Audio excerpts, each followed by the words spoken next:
Hello to Facebook and all who are here right now. Do you know the theme song that I'm using as a intro to today's meeting? I wonder it is true to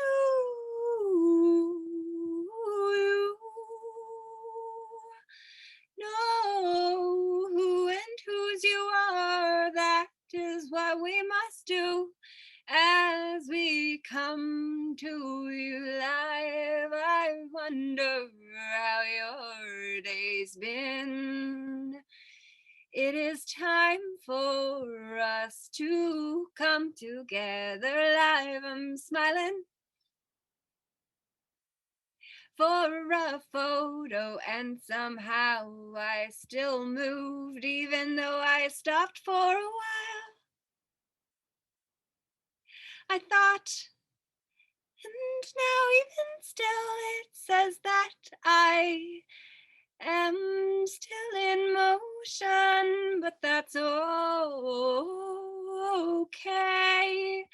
I hope you're having a great day. It's January 10th, and I say we now have a journey within to go on, and we've got to go there with ourselves and others too, who believe in the power of now. The newly ordered world, which is what we have a chance to create on January 29th. The kings and queens will rally at the Queen's Park in Toronto, and I invite you to come along for the experience as we write the script we want to play in the next act. And I do say that we must choose.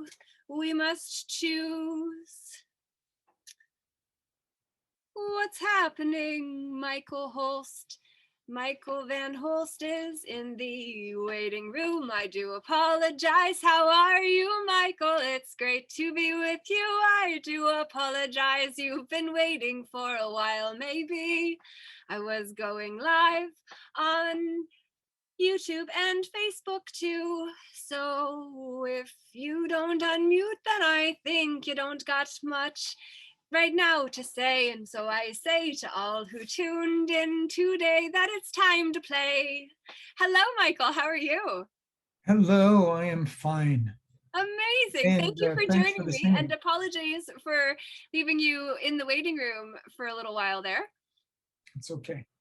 I appreciate your showing up tonight. And I was just singing the intro for the first podcast with the Journey Within, or the Kingdom Within podcast. And so it is officially the launch of that experience. And so I am your host, Laura J, here to play and say a few things along with others who have really awesome perspectives as well. And Michael Van Holst has quite the story and quite the journey and adventure that he's been on as he reclaimed who he is as a man standing for what he believes in. And he's got lots of experiences he could share, as we all do.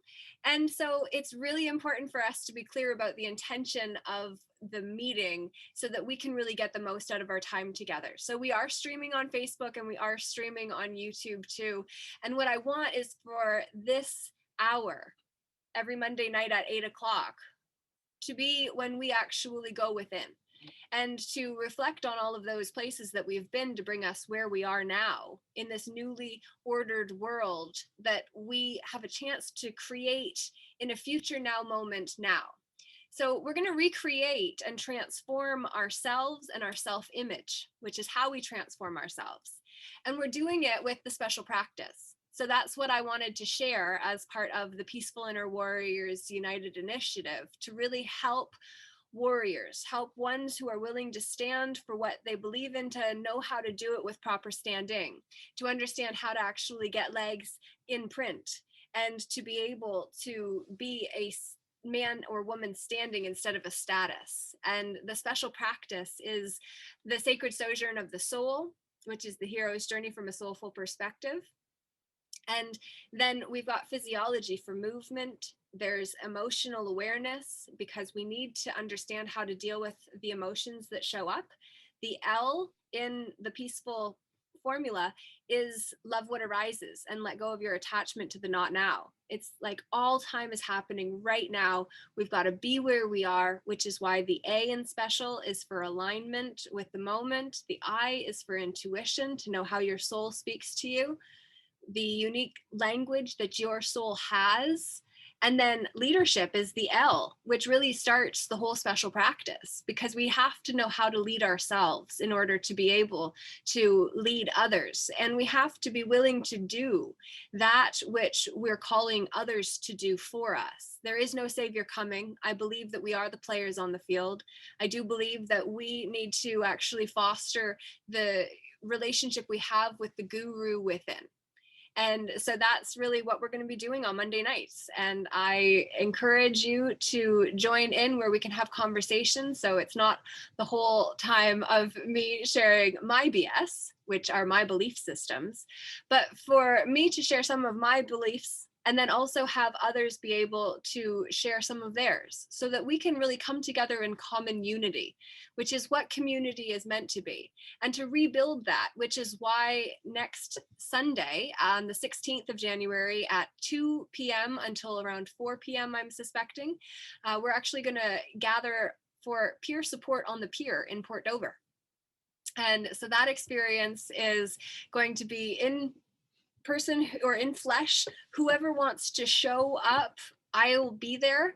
And I know a few others that are going to too. And it's really cool players of the game that are going to come out, characters. And we have to understand we are playing roles. That's why in court or at school, they do a roll call.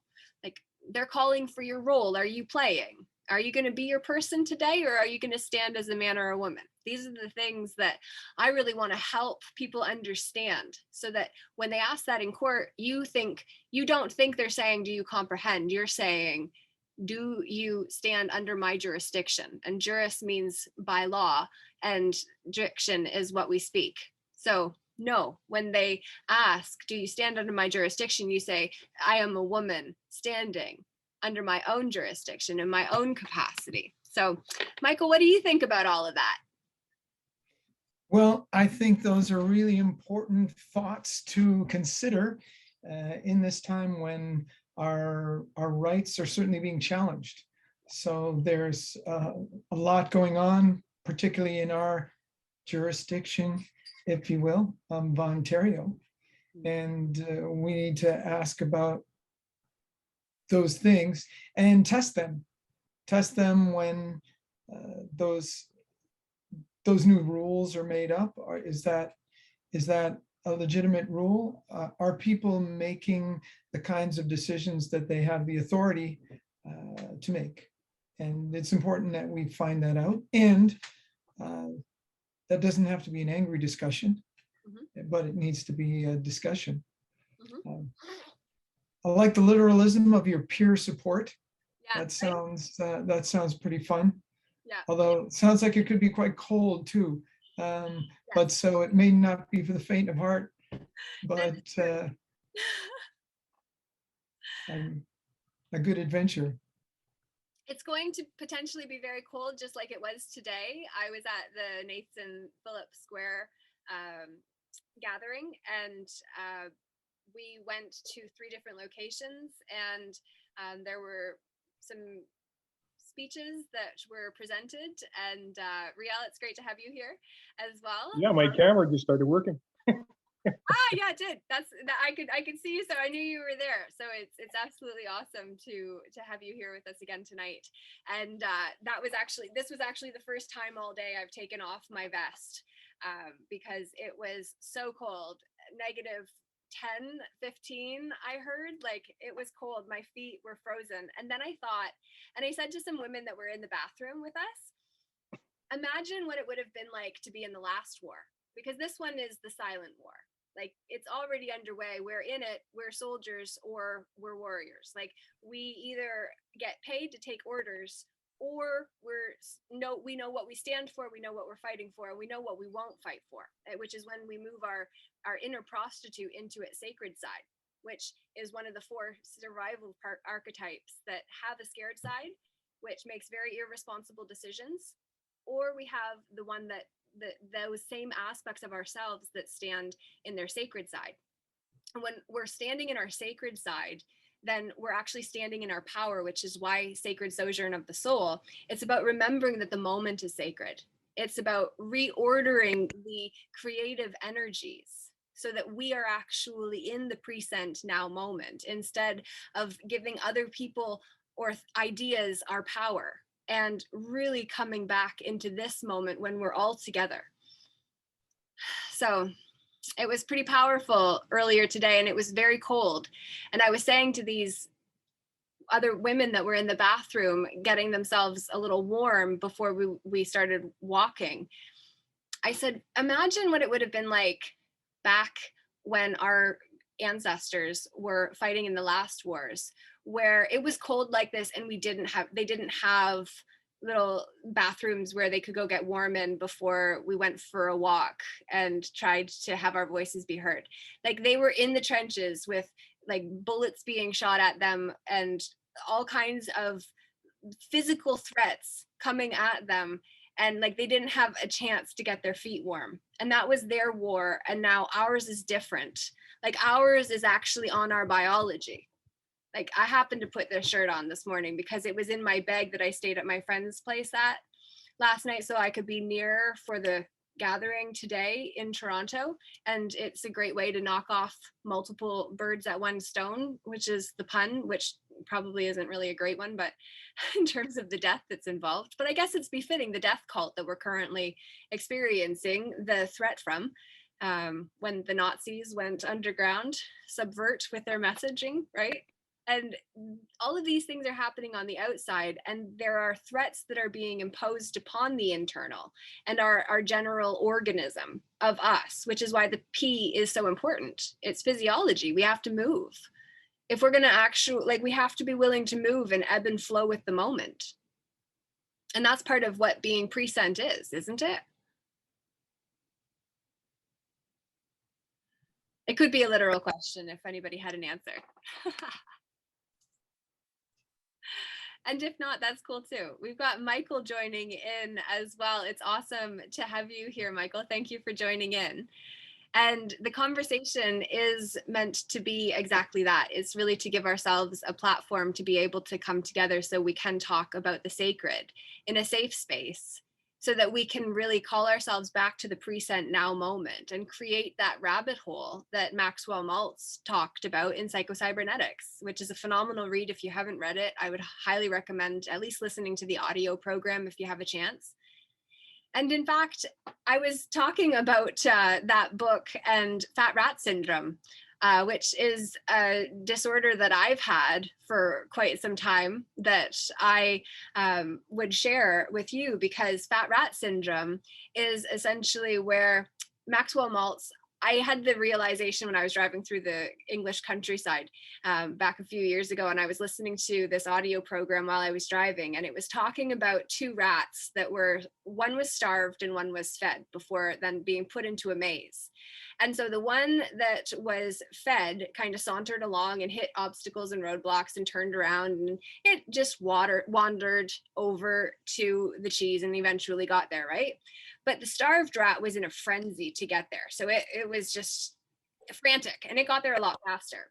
But what was interesting is that then they did this experiment with those same two rats and put them back in the maze, but starved both of them this time. And the one that was actually fed, which is the fat rat from my story, the fat rat syndrome, basically the fat rat was the inspiration for it, because it actually got to the cheese remarkably faster, and it missed all of the road, or it missed all of the obstacles that it had hit the last time, because it was not stressed when it went through the first time. So it paid attention to the signs, symbols, omens that it passed along its path, so that when it was time to be in a threatening situation, it got directly there.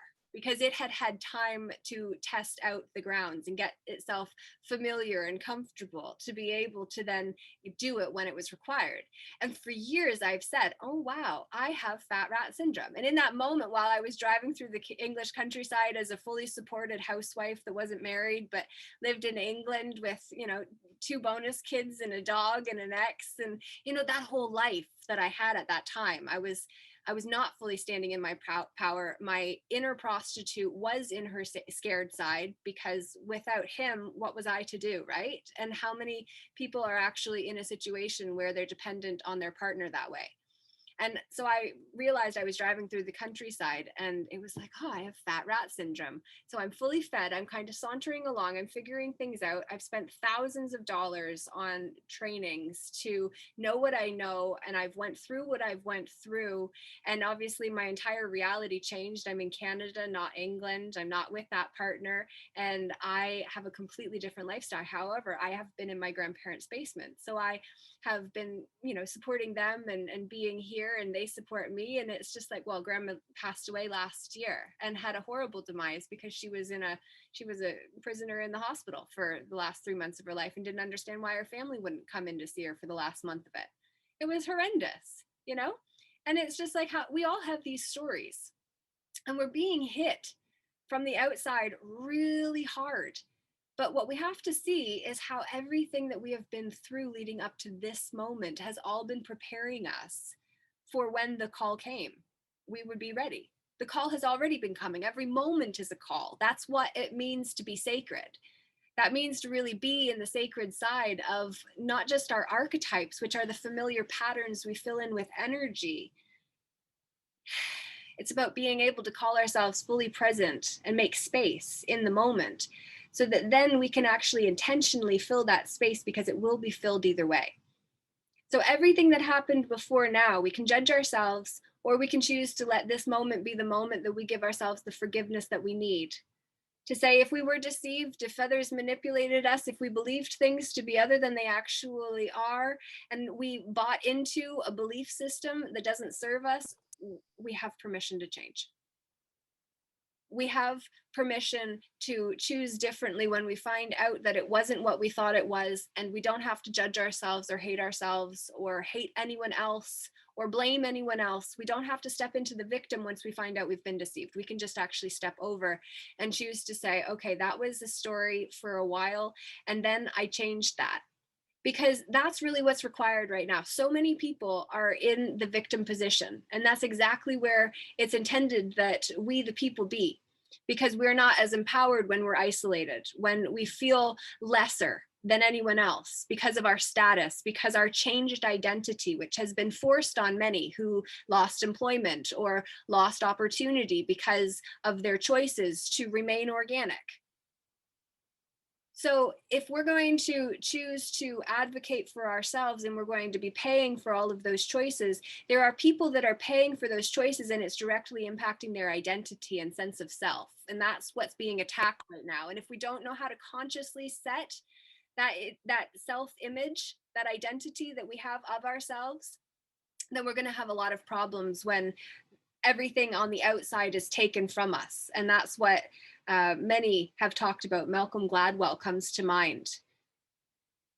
Like his quote, I can't paraphrase it specifically, but it's about, being poorly equipped to inherit a world that no longer exists is what the ones with high status will be.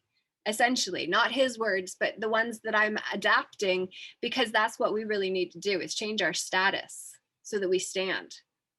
Because the sacred sojourn of the soul, and then the summons that my person got, and then the journey that I went on to go through that in the last year, all of that helped me understand that the public is where we status. You look at my status, am I online, am I offline? You look at my relationship status, which isn't listed because that's private. You look at my private medical status, and I don't share that because that's private as well. Because it's nobody's business unless it is their business. And if it is their business, then why is it their business? And how do I benefit them?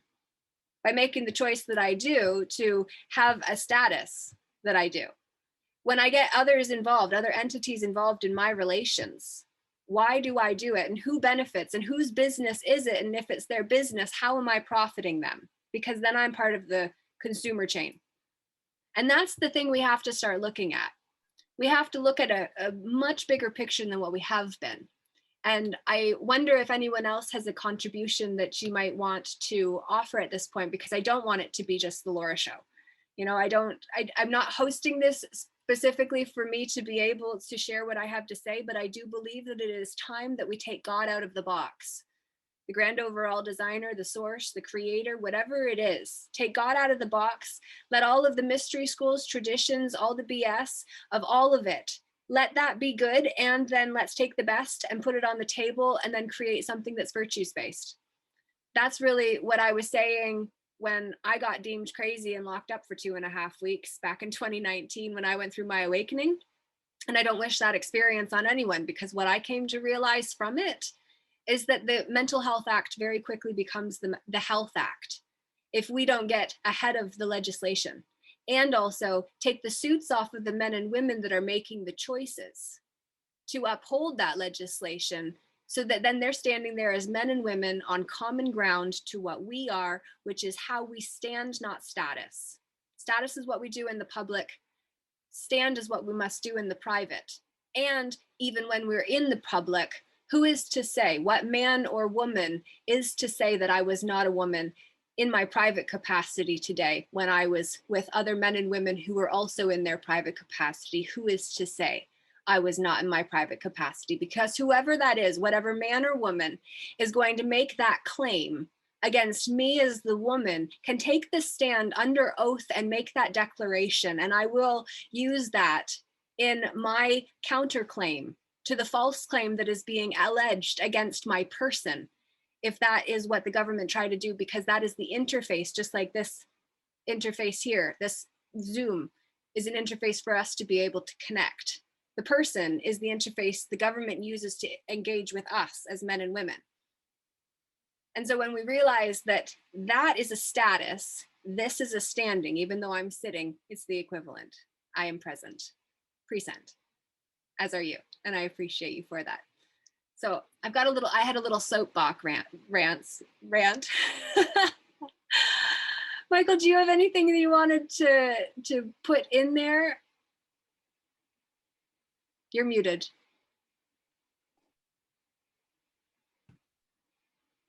Well, thank you. I appreciate the invitation to hear your perspective. And starting out is thinking about the fat rat syndrome. Certainly, I guess the first important thing is we have a good breakfast. Break the fat. And there we are. Maybe there's a vote for good breakfast programs too, because when you're fed and you're functioning well, then you're going to get more out of life, and you're going to be able to put more into it. So I think that's a really important thing. And in terms of a maze and a challenge, that's certainly something that people are experiencing right now, because it's not a straight road. There's lots of roadblocks that people have been experiencing. So all of a sudden things change in their job, change with their family relations, change in terms of what they're able to do. And they may be in one group or another, but even those things aren't staying the same. So we see those challenges, and then people have to come up with ways to cope with them. And a lot of it has to do with fear and trying to do what's right when you don't necessarily have all the facts. And then the information that's presented to you doesn't always make sense.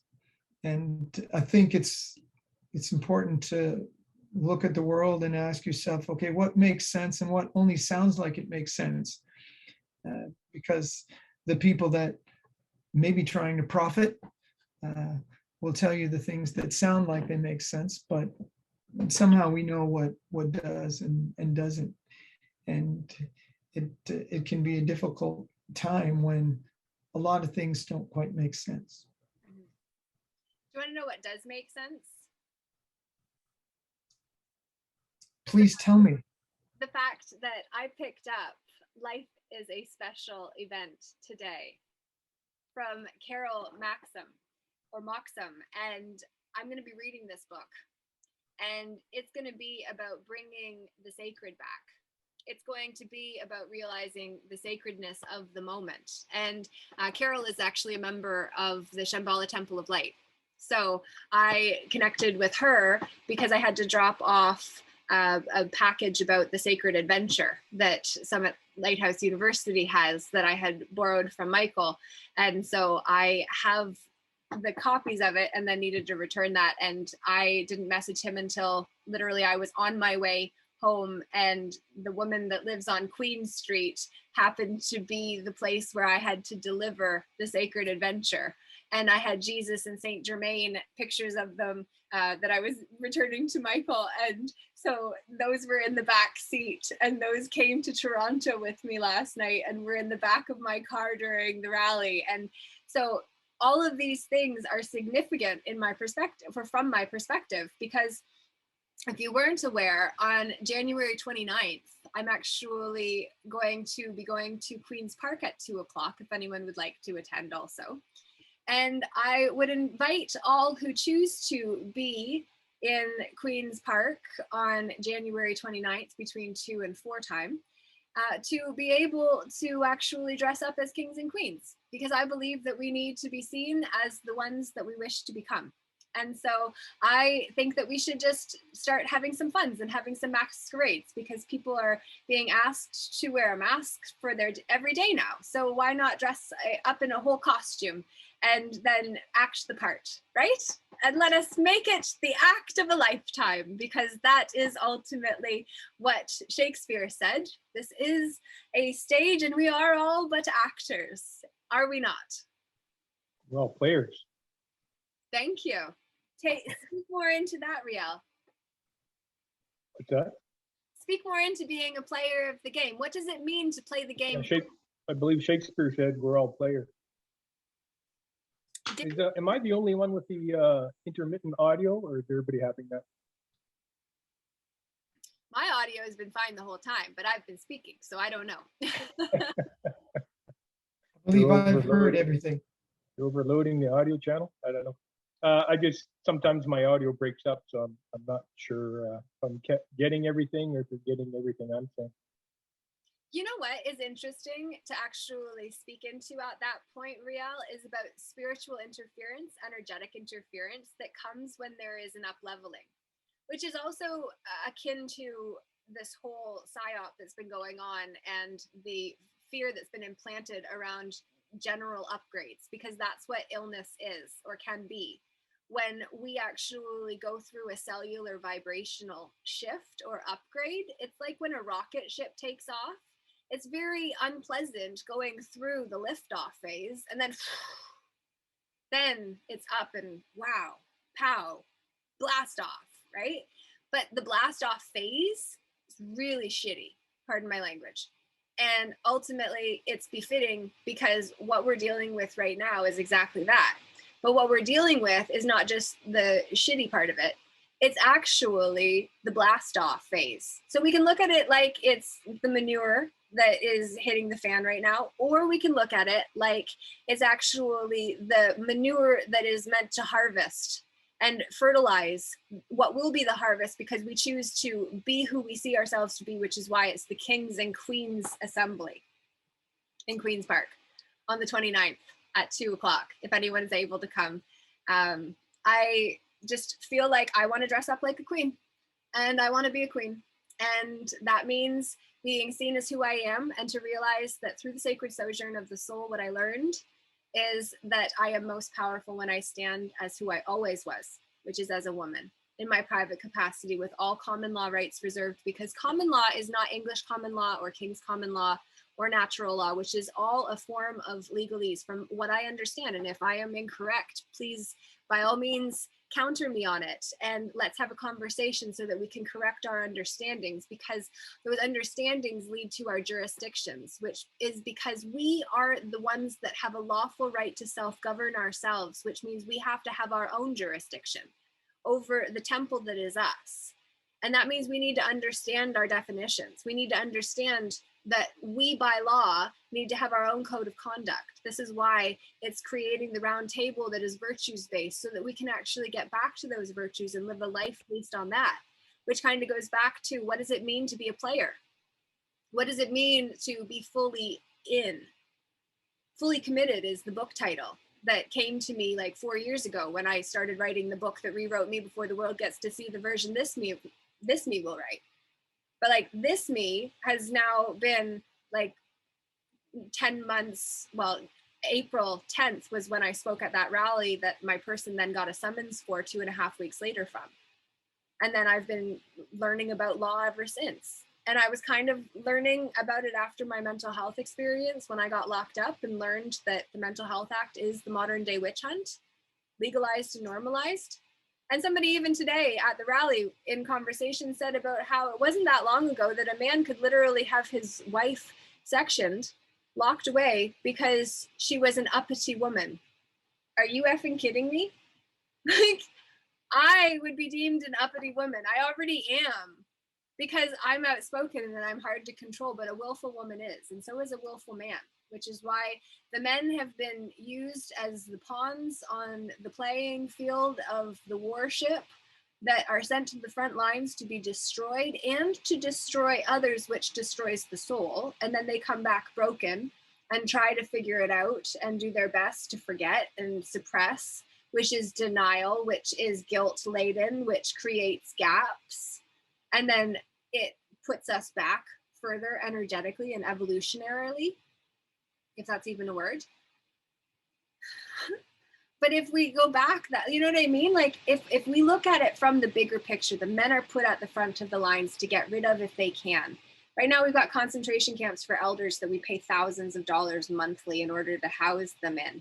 And it's just normalized, naturalized. Somebody was saying today that a 9-year-old woman was saying that she's literally a prisoner and she can't even go anywhere and she can't have people come in. Could you imagine? I have an 88-year-old man that I live with, and like, we love each other, and that keeps him healthier than what any doctor would be able to do. And this is what we need to remember about community and common unity. My cat just comes in. You know, when I moved in here, I was paying rent before and my cat was there with me. And then when I was here, my cat was there. And then when I was there with him, my grandparents were here, and I just wanted to get my 3 favorites under the same roof. And that's what I did. And now when I go, they're all together. And then when I'm back, I'm with all of the 3 and now 2 that I love. You know, that's ideal. Like, I actually had it made, even though I judged myself the whole way through it. Up until I stopped judging myself for it and just said, like, I love where I am at right now. And I'm so grateful. And to whomever much is given, much is required. So I let the book become the big part of my identity. I became the one that was writing the book. And then the book became the project that everything relied on. And what ties back to a trail I got off of and went down a different rabbit hole earlier, I lost again. And this is how it's done. It's the weaving. We're going down the rabbit trails, and I don't know where I was. So I'm curious what someone else wants to contribute, because generally speaking, that's how conscious conversation happens. I'll contribute. Please. I think the scenario you are living right now with your grandparents is what we're headed back to, because the ability to, you know, quote, stuff our grandparents into a home typically only exists with an affluent society. When I worked in China, they couldn't believe that, you know, we didn't have at least 3 generations living in the same house in North America. Well, who raises the grandkids? Like, who's raising your kids while you're at work? Oh, daycare. Well, who looks after the grandkids for the grandparents when When you're too busy and the grandkids are gone or something, oh, we put them into a senior's home. Senior's home? Right? So it's, and before World War II, I think if you look back into anybody's ancestry, there were very far and few were any seniors' homes, right? Everybody lived together. And arguably, with the way things are changing now, that's likely it's coming together again. Whether it's the high cost of housing or how many families are broken, right? And that brings opportunities and challenges and beautiful moments with it, just like everything else. Yeah, generational community. Absolutely, and I think that's the one big thing I think I mentioned last time is how important community is going forward, right?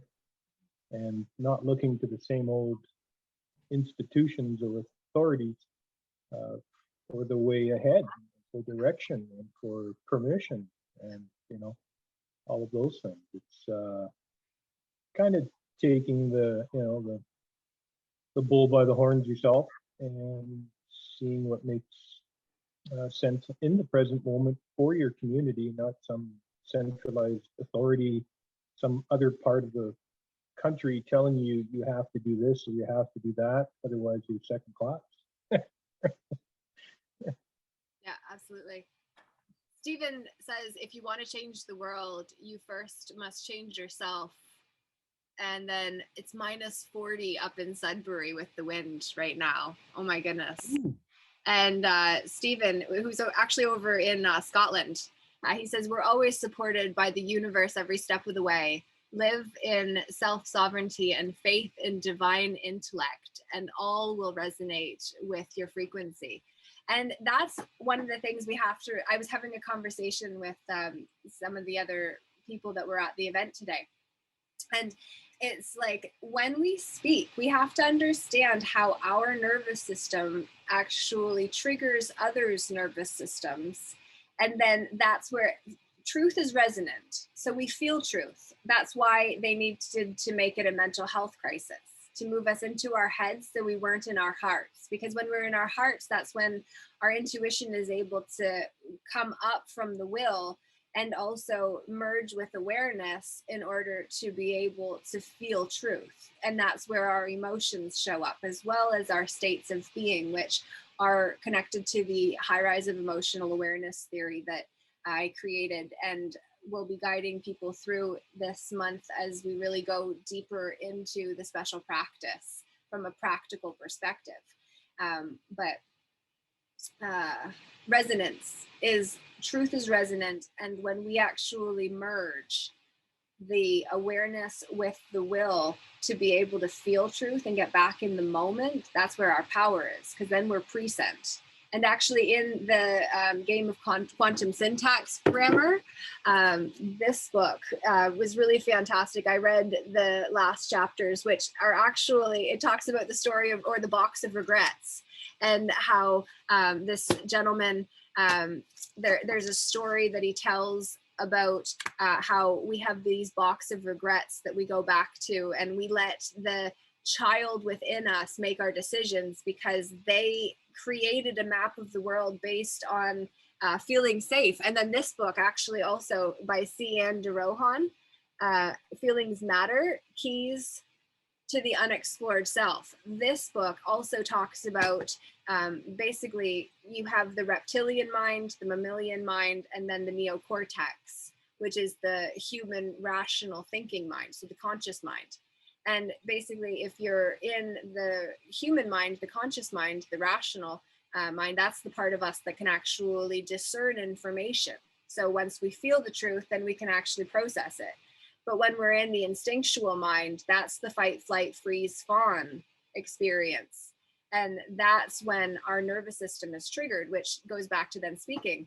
And I was saying to the other speakers that when our nervous system is triggered, when we are escalated at a higher level of emotion where we're not making ourselves safe, the information that we transfer is not safe because it's charged with the same energetic vibration that our sharing of it was, which is why we have to be so careful, full of care with how we're actually showing up and how we're delivering information, especially because the truth is not pretty.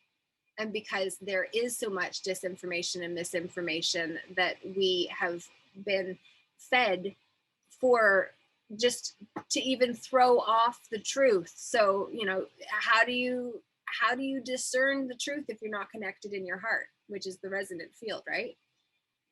So if we actually get back into the present moment and into the heart, that's when then we're able to create that inner rabbit hole that we can enter into, the Maxwell Maltz wrote about, which is basically the sense of home that we can bring with us anywhere we go, so that wherever we are, we can access that kingdom within. Because if we access it now by creating it ahead of time, where we're safe, nothing is threatening us right now in this moment. We're making the time to be here. And when you watch back, you're making the time, you've made the space.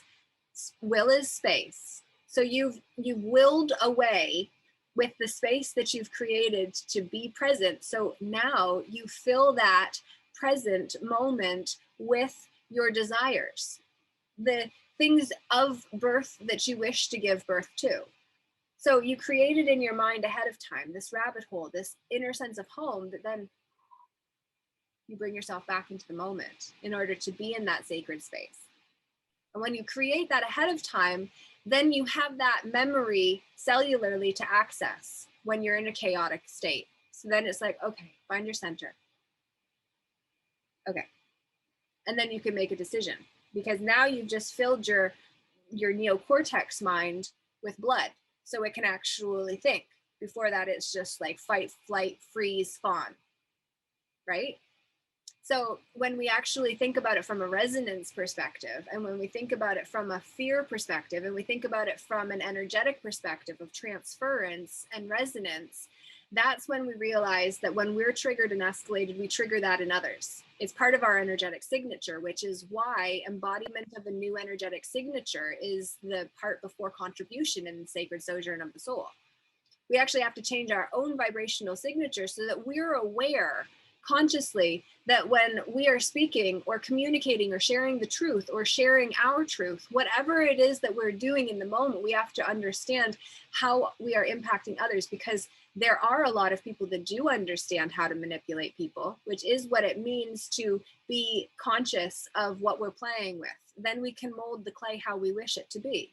Otherwise, we get to be the clay that is being molded by someone else who better understands communication.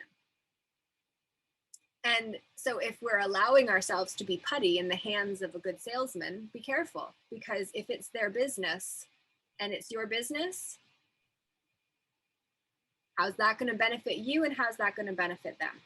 And how's that going to benefit the corpse they are generally working for? Because that corpse isn't going to pay if you suffer from what they sold you, but they're going to pay karmically. And this is the thing that we need to be having the conversation of around too.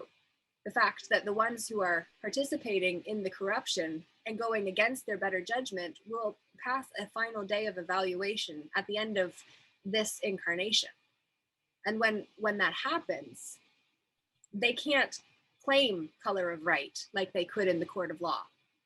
Color of right is plausible deniability, which basically means, oh, I didn't think that I was wrong. Like, I thought that was right, so I was doing what I thought was right, which is what a lot of those who are virtue signaling are doing, to try to shame others into conforming also.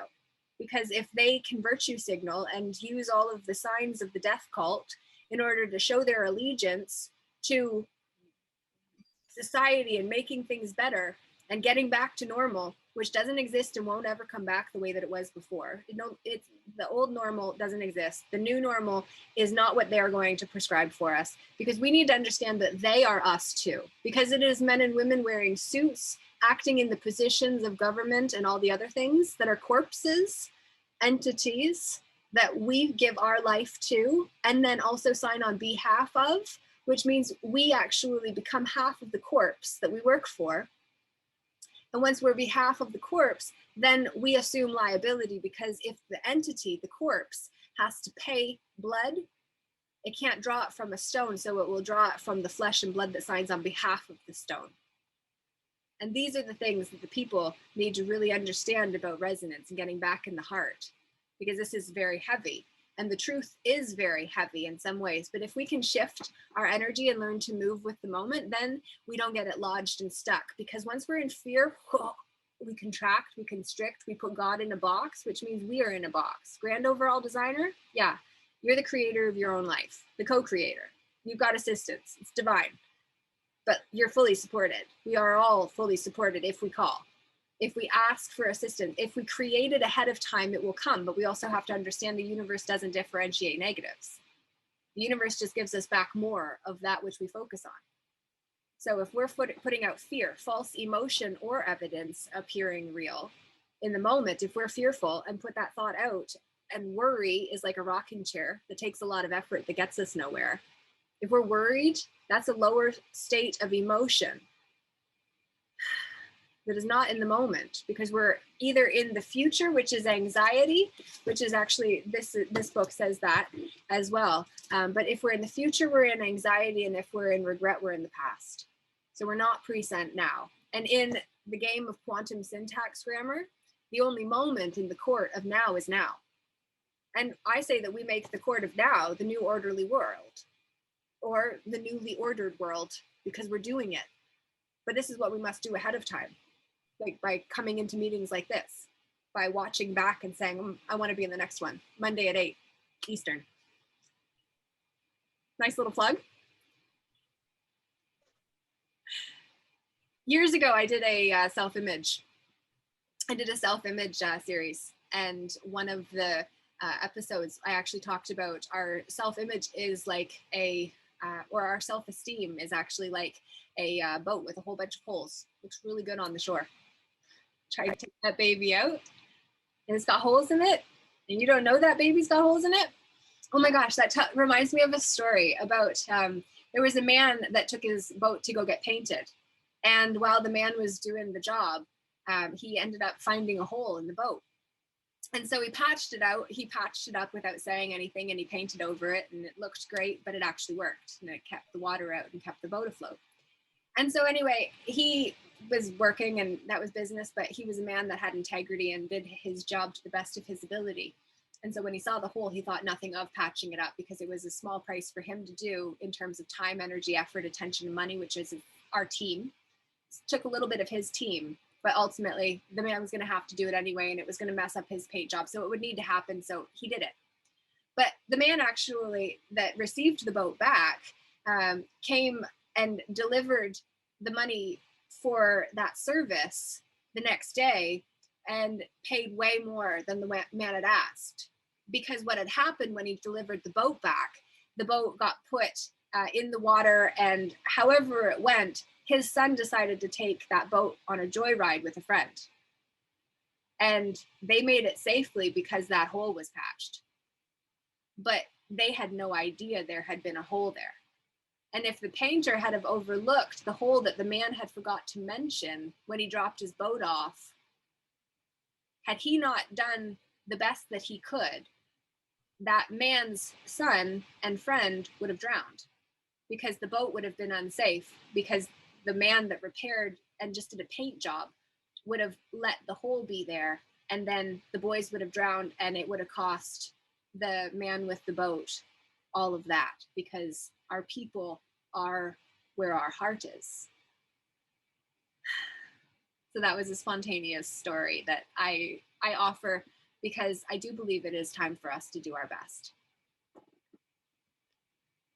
I've got more comments, unless either of you have things you want to say. Stephen is saying no better food than soul food. Everything sounds fine, even from Rial. I love it.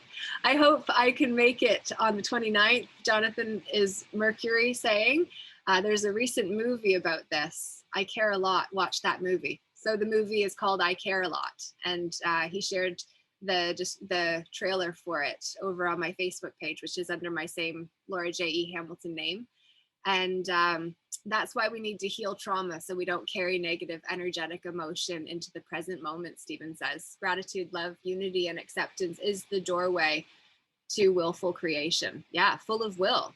Where there's a will, there's a way. This is literally a direct attack on our will, which is the feminine principle within us. Our will is the feminine, the masculine is awareness, and then the heart is the child of the two that actually need to communicate in order for us to be able to do what we're here for. So it's, pardon? I would call it, for our current time, it's a bit of the ultimate soul test, right? It's the ultimate Soul test. soul test. Oh, yes, absolutely. Right? Spot on.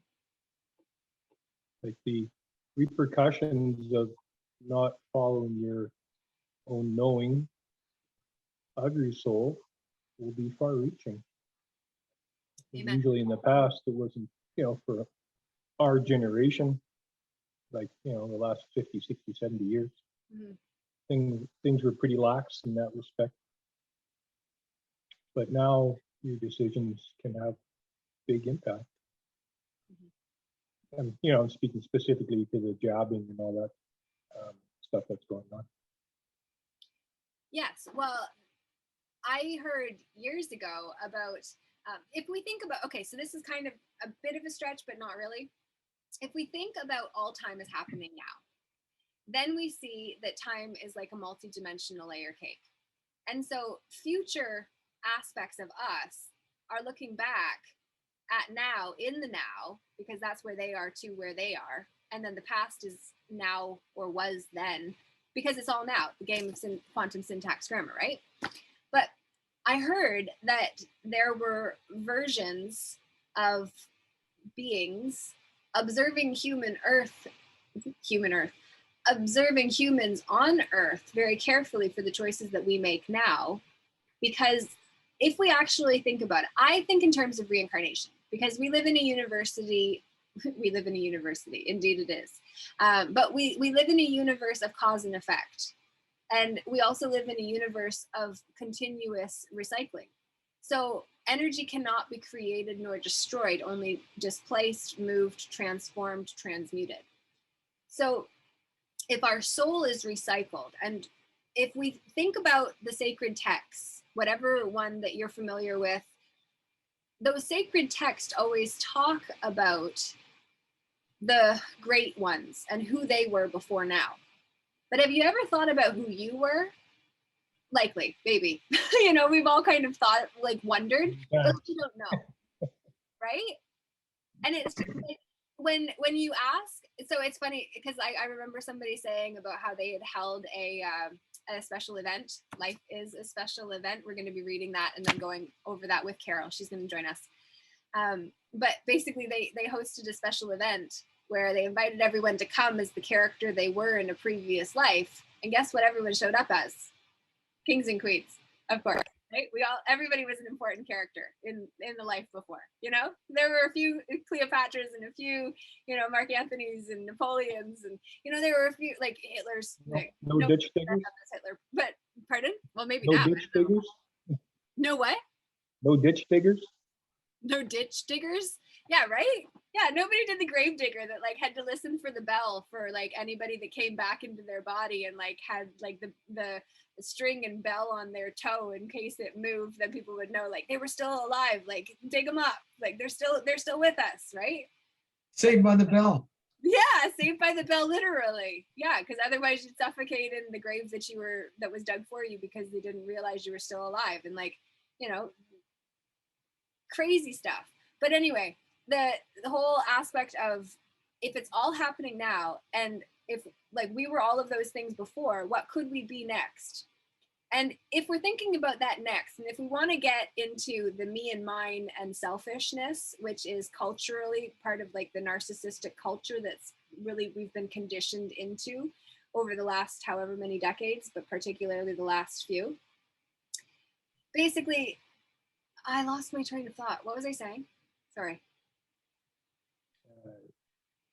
We were talking about reincarnation and kings and queens that, and then looking at what we were in the past, but what could we be in the future? Yes. And then the ones that are watching us now, if we're going to get into a selfish perspective, which is the narcissistic culture that distracted me, if we want to get selfish about this, if you don't care about anybody else who is watching this, if you do not care about the fate of anybody else, I would encourage you to consider your own fate. If reincarnation is real, and if you are going to come back, and if you don't give a damn about anyone else, well, I would ask you some questions around that, but we'll leave that for now. My point is that if you don't care about anyone else and you say, whatever, what if you come back in the reality that you create because you did nothing? What if you come back into the reality that you create because you did something? Which one are you going to prefer then? And you think however long you've been alive has been difficult this time? Imagine coming back in the reality that you create based on your choices now. So if we were to get really selfish, right now, we really need to be making responsible choices we're able to respond to. Because if we don't, a future incarnation of us is going to pay for that price. And that's a consequence most people are not talking about. If you want to pass the test, be compassionate without attachment. Yeah. A lot of people don't think about next year. A lot of people don't think about next year, much less the next lifetime. What people don't think about makes fear. No, I said most people don't think about what's going to happen even next year. Oh, right. Yeah. That's the point. Much less, any future lives. Yeah. I know when I was introduced to that concept by a quantum physicist turned Zen monk, and he made a big discussion about future lives that never, entered my train of thought until he did. Right. And it certainly affected the way that I looked at things. Yeah. But a lot of people don't even believe in reincarnation. I mean, it's a bit of, I would call it a spiritual crisis, right? Yeah.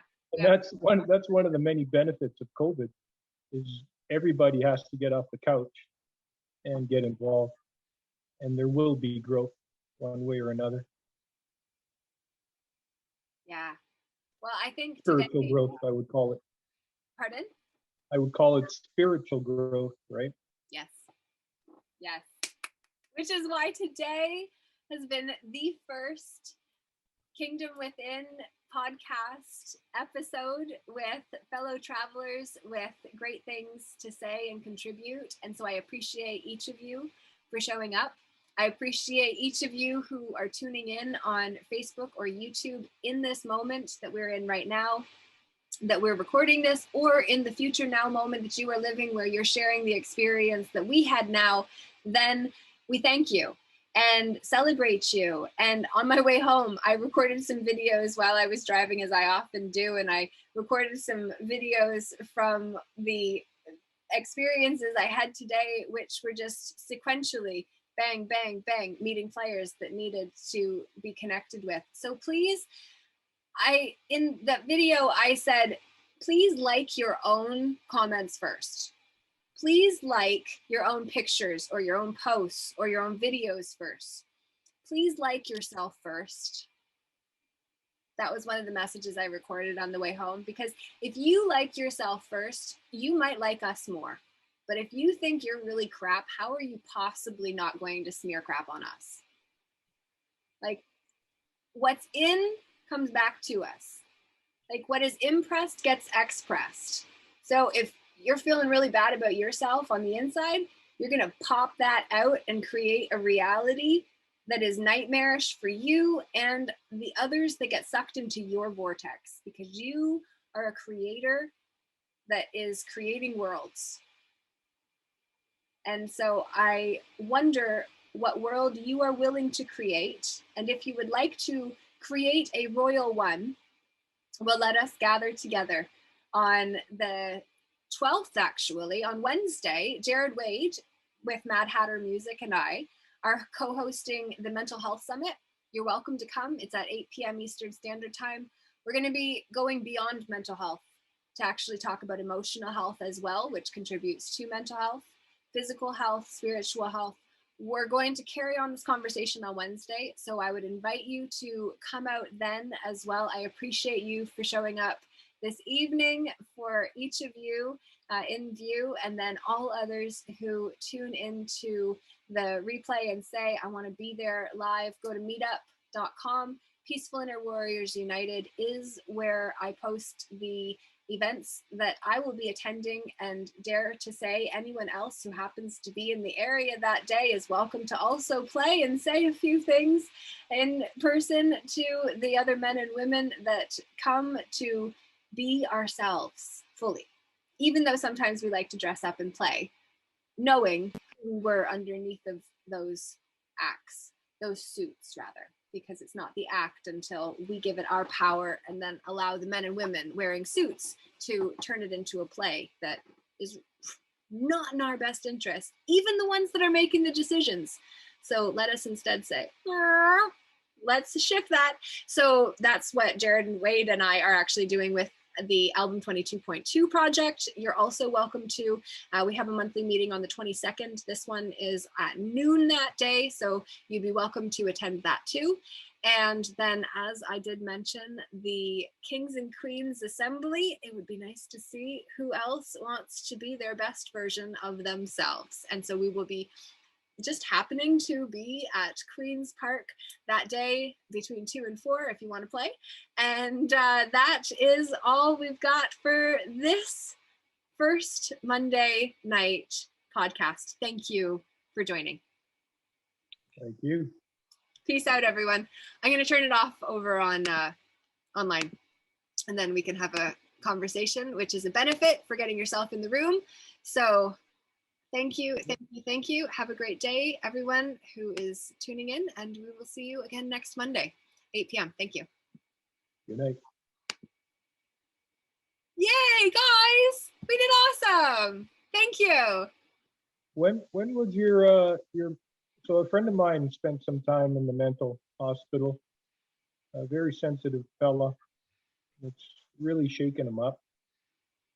Did I hear you say, Laura, you're going to have something along those lines on Wednesday, or something for people that it might be worth his while to attend? Yes. Is that online? Yep. It's under meetup.com. You can go to check that out. And then the Peaceful Inner Warriors United Assembly on Telegram. Good. I always share everything there. And then if you gave him my website, then he can see the blogs and the videos and all of that. So Yeah. I'll probably talk to him tomorrow. awesome. It was awesome to see you again. I know 3 people now that have ended up under the Mental Health Act and had pretty challenging times. Yep. And they're all very sensitive, very connected. Yep. Yeah. It's going to get worse for a lot of people that don't get it unless we inform people, which is kind of part of why I'm kind of doing more this month, because I've come to learn about the mixed war, which I taught about in November and then I forgot about because I didn't want to repeat myself and be like a broken record. So then I forgot about it myself. So then it's like, oh, broken record is actually not a bad thing. So I'm going to be bringing that back. But the mixed war is between the public and private. I just forgot the term again. So that's really what we need to be having more conversations about, because a public person is absolutely able to go down when the system says, I'm here to collect my property. But a man or woman in our private capacity with all rights reserved is a different story. So if we know how to advocate for ourselves before we get swallowed by the belly of the beast, it's easier to not be traumatized by getting swallowed and then cutting ourselves out. That's definitely something I'd like to learn more about, having only been introduced to that in August. And I've shared it with quite a few people, and there seems to be a big hunger for that information. And again, I think it's another benefit of COVID is that, what's public, what's private, what's the difference between law and legal, and all these terms and the impact it's had on us for hundreds of years, and how that, is morphing and changing and unraveling into something new. But without the awareness that it's actually taking place, what does it mean when your license is all in uppercase letters, which virtually no one understands? And the awareness of that, I think, is the first step to being able to look for something beyond it. Yeah, absolutely. Yeah, well, we've been taught about the body corporeal for a long time, right? Like we kind of know about the corporeal body and like the political body, or there's a lot of different names that they have given public bodies. Mm-hmm. And then we just didn't keep up with all of the creations that our creation created.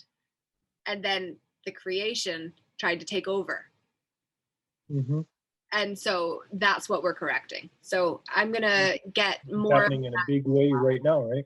Yeah, exactly. Arguably the biggest way, right? Yeah, exactly. Yeah. Yeah. So if you can come out on Wednesday at 8 p.m. For that mental health summit, we're going to go deeper into the legalities. I want to share the Mental Health Act, and I want to share about how to not get trapped and how to take our power back. So is that act federal or is it provincial? Provincial, I believe. Yeah. So he's from Alberta. I don't know if that. I think for him, though, still hanging or connecting with like-minded people that have had a similar experience, it's likely beneficial. Yeah. Ministry of Health, Ontario. Oh yeah. I save it because actually Dr. SOS diagnosed me. And he didn't diagnose me, in fact. But what's interesting is that under the Mental Health Act, they check 2 boxes commonly. So there's the 2 boxes. So shown what? Shown or are showing a lack of competence to care for yourself, and then that you are suffering from a mental disorder of a nature or quality that is likely to result in serious physical impairment of you. So they say on this page, you have the right to retain and instruct a lawyer without delay. But as you can see at the bottom here, they didn't grant that to me on Saturday, September 28th. At 7:12 p.m. Eastern Standard Time. And I advocated for myself as well at 8 a.m. on the 29th too, of September, but no. And then they switched me to another institution. And so then I had to start the process over, but they had already flipped me out of a Form 1, which is a 3-day voluntary hold that's not voluntary from my experience. And then they flipped me into a Form 3, which is a 2-week involuntary hold. There is an indefinite leave option. There is a month hold. There is 2-month hold. I know I met women in there or men, but it was women that were doing electric shock therapy in hopes that would be enough to convince their psychologist or their psychiatrist to let them out. Because nothing. Electroshock therapy now? Yeah, it's a waiting list. Like people go in there by the dozens, hundreds, daily, for electric shock therapy. Yes. Wow. I didn't know that either. But that was like banned or from some bad Hollywood movie from 50 years ago. No, it's common practice. It's actually common practice now. Shock therapy. There was a girl that was in there, a mother of 3 little girls, I think. They came to visit one time, and I happened to like be around the kitchens. And then I saw her and the family and the husband, and basically she was getting the electroshock therapy to help her disorder. Which, if you're disordered, what if instead of throwing water onto it, what if you actually took time to order the space? And like moved things so you could wash underneath of it, but like don't just like throw water or like put a pill in it. Like you can't do a Band-Aid solution, you know? But anyway, she's sitting with her family who came to visit her. And so I kind of had an idea of like you know, what was outside life like a little.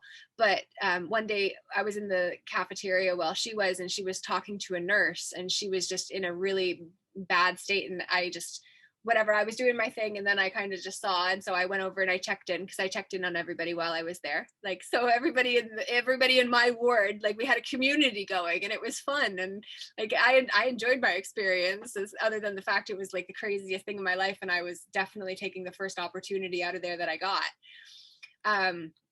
But she was so pent up, and I could tell energetically something was up. So I walked over to her. I was like, hey, like, what's going on? And she's, I just could scream right now. Like, I'm just so angry, or whatever it was. She just wanted to scream. And I was like, well, let's get you screaming. She's like, I can't scream. And I was just like, oh, yes, you can. You go to your room and get your pillow. And in the first institution, I actually got placed. There was this man who might have needed to actually be in there, in fairness, for where he was at the time. But this book he had, Sing Your Way Home. And it was a hymn book. And it was published by the Strathroy Seniors Hymn Book Committee. So literally, I keep this nearby because it's got all 4 verses of O Canada, not just one, which is an interesting conversation we can have another day. But anyway, I told her I would go and get the hymn book, and then we would sing O Canada, and me and the nurse would sing while she screamed in the pillow out in the courtyard. And so that's what we did. And so we gave her some scream therapy so that she could actually let the pent up emotion out. And I sang O Canada with the nurse at the top of my lungs, and her too. And we just gave it while she screamed into a pillow. And it was the most beautiful and magical experience. And I don't know what it meant to her, but I imagine it meant a lot. And it was just like, we can be so great together. Like, when we actually unite and come together and stop putting diagnoses on people because they're different and because they actually deal with their emotions. I keep my little mental health record close, because that does not define me. And they need to know that that doesn't define them either. Our diagnosis, I was told I needed to be on ODSP, Ontario Disability Insurance, for the rest of my life. Like, first thing they wanted to do when I got in there was set me up on ODSP. Why? Because then I become a patient under their care, a ward of the system. Not safe. Who sent you in there, Laura? I made a call. I called the police to report the system was corrupt, and they were in on it. And the police came to pick me up, and they took me in and kept me for 2.5 weeks. Not because the police kept me there, but because they put me in, and then the doctors couldn't figure out what was wrong with me, other than that I was, the one psychiatrist told me that I needed to look up Stanisfield Goff's work. And he does work about holotropic breath therapy, which is how to reach enlightenment naturally through breath. And I had done 8 DMT ceremonies, dimethyltryptamine, which is like the chemical the brain releases at birth, death, and in dream state. Yeah, I've done that. So you must have done that before you phoned the police. Yeah, I did that in like between February and April. And then I called myself in September, and there were a lot of other factors surrounding it, but essentially a crazy call that I made put me in there, which meant my family said, you've got yourself in this, you need to get yourself out. And so I got abandoned in the mental health system for 2.5 weeks and had to face the fear of getting locked in the system. Like, it was terrifying, but I became much stronger for it. So I'm grateful. And I'm super, super, super, super grateful to my soul for making that call 6 months before the world was hit with the con video game drama that made everybody feel crazy. Because I'd already been writing a book about the transformation of self-image through the hero's journey from a soulful perspective for 2.5 years at that point. So I was already out there by most people's standards, and I prioritized my spiritual studies more so even than physical. Like, profits over people, people over profits. So I was already there, which is like out there for the norm. And then I made that call and my life got shattered. So my self-image and the reconstruction of my identity started before COVID. So I forced my own transformation, whereas there are those who have been forced into transformation. So I had to deal with my consequences, but we've got a lot of people that are dealing with the consequences that are not their choice. And that's a big part of the problem that we're about to encounter and de-escalate because we've chose to ahead of time. So I'm gonna say that is a wrap for this evening, gentlemen. It's 9:18, which is 3 9s if we break it down. So unless either of you have anything you want to add in, I appreciate your time tonight and for each of you to show up. Thank you. Thank you. Have a good night. Thank you very much. You as well. Thank you, Michael. Thank you, Riel. Have a great night. Good And night, guys.